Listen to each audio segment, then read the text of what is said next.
Good day, Animorphs fans. Today we are reviewing book number 2, The Visitor. And you may be wondering why I'm wearing a policeman's hat right now, policeman's cap. It's because there are a few people in today's book that need some damn good arresting. Let's get into the review and explain why. We join our Animorphs after the events of The Invasion, which was book 1. The Visitor is very similar to book 1 in a number of ways, both in plotting and in payoff. I'll just get the payoff out of the way. It's an excuse for, well, not so much an excuse, that's probably the wrong word, but an excuse for Rachel to say, this war is one I'm prepared to fight. We had that with Jake last time with Tom, and that's another similarity between these two books. In book 1, we find out that Tom is Yerkified. In book 2, we find out that Melissa isn't Yerkified, but her parents are. Relatively similar, but we're looking at the effects that the Yerks have on everyday people and how that in turn affects how the Animorphs perceive the Yerk invaders. So we find out that Melissa Chapman, the daughter of the Vice Principal Chapman, is acting rather strangely. We also know that Chapman is relatively high-ranking in the Yerk military. We discovered that in book 1, The Invasion. And the Animorphs realise that the school's Yerkpool entrance has now been sealed off. You wonder why. So they think, right, how do we find another entrance? Who do we know is the controller? Chapman. We don't want to mess with Tom because he's Jake's family and we don't want anything bad happening to Tom. It's all right to have bad things happen to Chapman's family, apparently. But Melissa is Rachel's friend and she's not been acting normal. Rachel wants to find out why. The book then goes into the Animorphs investigating the Yerks to find out what's going on and then entering Yerk territory. The end of book 2 and book 1 both concern the Animorphs just barely getting away from Visitor 3 in a rather huge and bizarre alien morph. Books 1 and 2 are very, very similar, but also quite different in a lot of ways. For one thing, the Visitor de-escalates on all that happened in book 1. Everything is on a very small scope. And you may be wondering, well, isn't that bad? I originally perceived it to be, but having read it now, as being a bit older, I can see the more subtle nuances and how looking at a smaller scope gives you a more intimate and sentimental view of what's going on. First book, big, big Yerkpool, lots of people. It's more general. Book 2, The Visitor, we're going to one single household and looking at the effects of one single person, Melissa Chapman. And yes, it's all smaller in scope, but the feels, the stuff in here, is much more effective in book 2, The Visitor, for this very reason.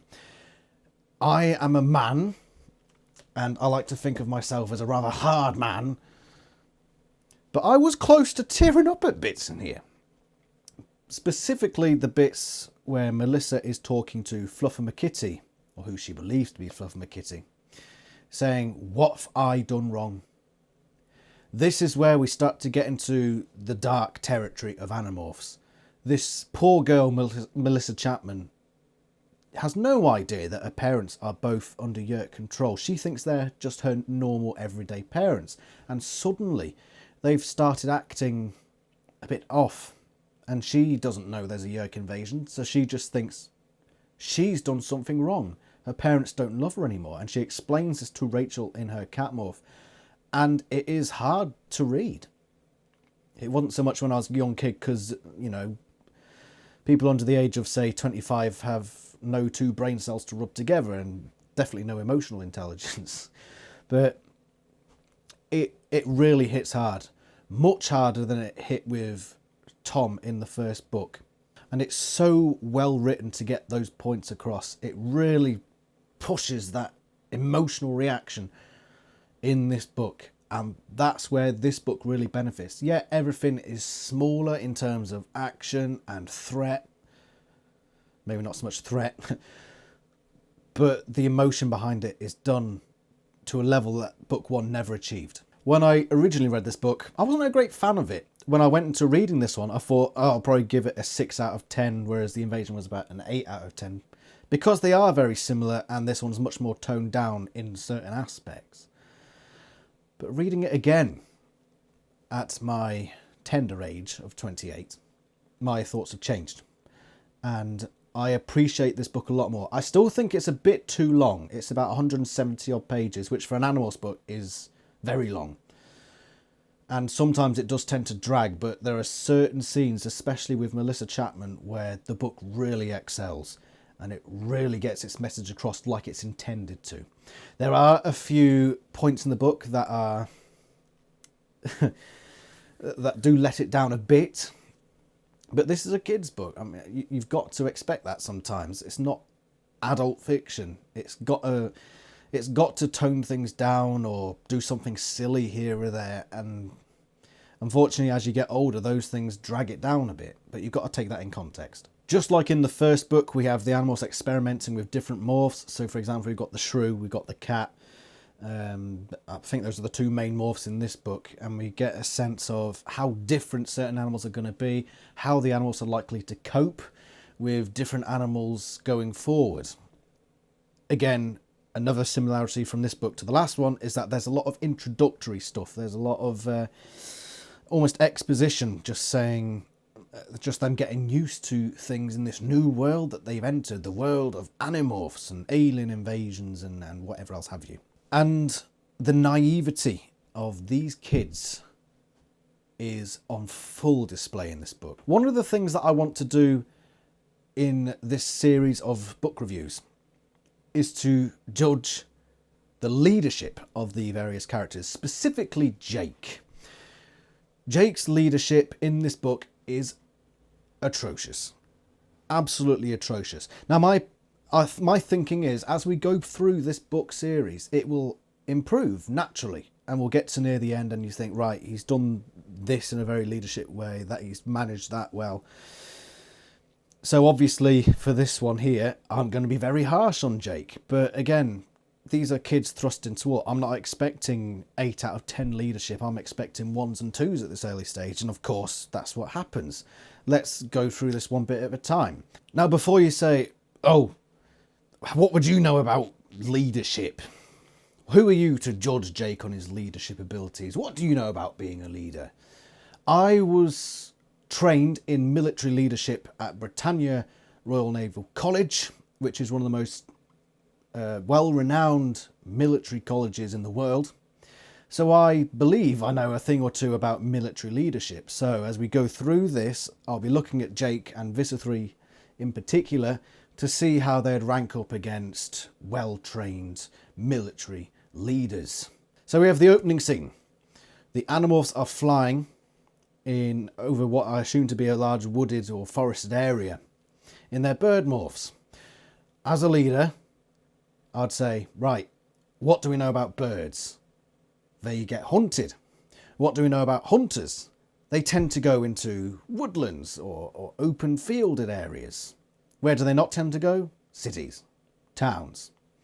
So why, when they're doing flying training, are they not going to an area where they know there are not going to be hunters?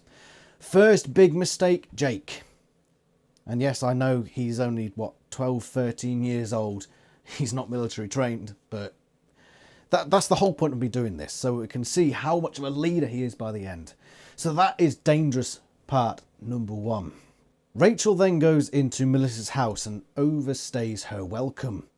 She receives many warnings from Jake and Tobias. Eventually she comes back out again. Now that's not Jake's fault, but you know that Rachel is connected to Melissa. She's shown signs of rebellion in this household when left on her own. Jake then proceeds to allow her to do it again. No, Jake, bad. You've seen the problem that can occur, and you're sending her in a second time. But above all of those two bits that I've mentioned, the biggest mistake that Jake makes is the lack of communication. He morphs Flea and goes on to Rachel without her knowing. One of the big things about being a team leader is letting your team know exactly what you're doing, how you're going to do it, why and when you're going to do it. So for Jake to sneak onto Rachel without telling her is incredibly bad, because she doesn't know how the plan's going to go. She's not certain why he's there. It could put her into a potentially dangerous situation, as well as the others who are outside. Communication, planning is essential in military leadership, and this is one of the biggest failings, certainly the biggest so far, but potentially one of the biggest failings of Jake in the series, to not communicate with the team and let them know what's going on. Another thing as well, why is Jake morphing the flea? As a leader, you want an overview of everything that's going on in the team. He's blinded himself. He says that he doesn't really have any senses other than where's the blood. So the leader doesn't know what's going on around him. He's blind to the world. He's relying on other people to decide what's going on for him. He needs to be back, looking over everyone. So for this leadership score for Jake, I'm going to give him a 2. He didn't do anything spectacularly, fatally bad, but it's close to a 1. He showed no leadership throughout this story whatsoever. I can't remember a part other than him telling Marco to shut up, which isn't really leadership. So leader Jake so far, not impressed and not acting like a leader, but I have high hopes that in the future that will gradually change. That's the whole point of me doing this. I'm not criticising for criticising's sake. I'm setting up to, you know what I mean. One other thing we get from this story, specific to Rachel, is her impulsiveness, her unpredictability, and quite frankly, her lack of respect for sensibleness, really. We mentioned her overstaying her welcome with Melissa, which put the team at risk, put herself at risk. Yeah, she was trying to comfort someone, but you take yourself out of the emotional framework when you operate in military. You do not sink into emotion. So that's a mistake, and she disobeyed orders. Not exactly disobeyed, but she bent the rules. Now, as a leader, Jake should be looking at that and saying, right, we need to sort that out. You are not to do that again. One thing that I forgot to mention, going back to the opening scene where they were being shot at, I just want to mention, why did they feel the need to do something? Yeah, the guys were clearly just bloody rednecks shooting at things, but they're saying, oh, I'm an illegal bird. Well, you're about 1,000 meters up. You think fucking Bubba with his lager in one hand is going to look and say, I know exactly what bird that is, and I've got the IUCN red list here with me, and I can tell that that is an endangered species. We should be not shooting it.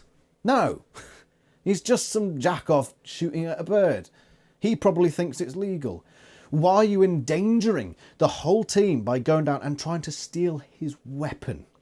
Stupid decision and completely irresponsible. And then, of course, we have the infamous potential predator scene where Rachel is walking down the street and she's being approached by a dangerous man. I think we can all agree that his intentions were probably bad. How do you cope with the situation? Well, she reacted in an understandable way, starting to morph and scaring them off. But again, that comes with its dangers. And she acted impulsively. There's a lot of to-ing and fro-ing on whether this was right or wrong. But it's another example of Rachel acting impulsively, and we get that a lot in this story, and it puts her character into perspective quite perfectly. So that is my review of this book. It's going more into the character side of things. Oh, no, one more thing. Let's talk about Visser 3. What a complete twat. He's supposed to be the intimidating bad guy, and he's put that way in the first book. He doesn't really technically do anything wrong. This time, what a complete loser, for want of a better word. Again, going back to military leadership. You do not control through fear. There is nothing worse. You control by example. You set your example. You act with loyalty, discipline, courage, commitment. What does Visser 3 do? He threatens. He shows images of himself killing other people. Now, what does that do? Yeah, it might mean people try hard not to let him down. But on the flip side, what if they do something wrong? They are not going to want to tell him. This comes back to communication that I talked about earlier. You need communication. And what if someone says, I put my buttons on wrong. If Visser 3 finds out, I'm going to get my head chopped off. The guy's not going to say anything. So, for instance, if a ship engine is broken, and Visser 3 is sat there, why aren't we off the ground yet? And somebody sees it and thinks, shit, this is my responsibility. He's going to keep it quiet, unless he wants to die, which he probably will anyway. So he's not going to tell Visser 3. And then the ship's going to bloody explode or something. So Visser 3's method of leadership is beyond stupid. Because threatening your underlings with death is not going to help you. How did this guy get the job anyway? I don't know. And then you get the scene near the end where, and this is what I'm talking about, a Taxxon comes up and says it's going to take 2 minutes to lift off. Is that particular Taxxon's control? Is that under his control? Is that something that can be helped? He slices the Taxxon, kills him, well, doesn't kill him, sets off a load of other Taxxons. Now, the thing that got me here is, so you're struggling to get lift off, so you're going to remove a lot of your workforce. How does that make sense? There's one particular line that I love from this book, and it's on page 100.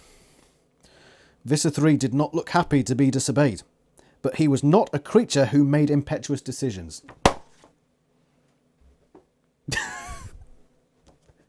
Who wrote that line? What a lie. Visser 3 doesn't make impetuous decisions. Well, you found out that was wrong, didn't we? No, the guy's a clown. And the mere fact that everything went to crap for him because an earth mover moved at 2 miles an hour towards them. I mean, the Hawkbajir vaporized it within seconds. And yet he allows this to completely foil his plan and his process. That's just it. He's a 1 out of 10. He's worse than Jake for leadership at this point, and that's saying something. Terrible, terrible leadership. One last thing before I bugger off. Keygate. What is it with these Animorphs and just not needing keys?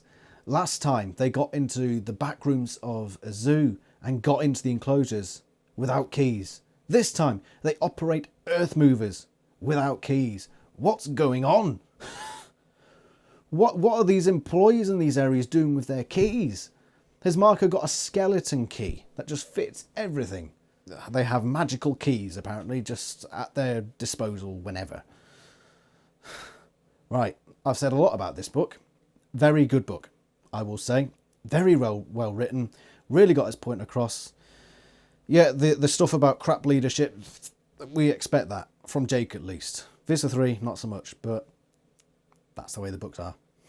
And I enjoyed this one. And the next one is going to be a rather beaten up copy of number 3, The Encounter. So I hope you join me for that one. I'm going to go arrest Jake and Visser 3 for their bad leadership. So, I shall see you next time on the Animorphs channel. See you later.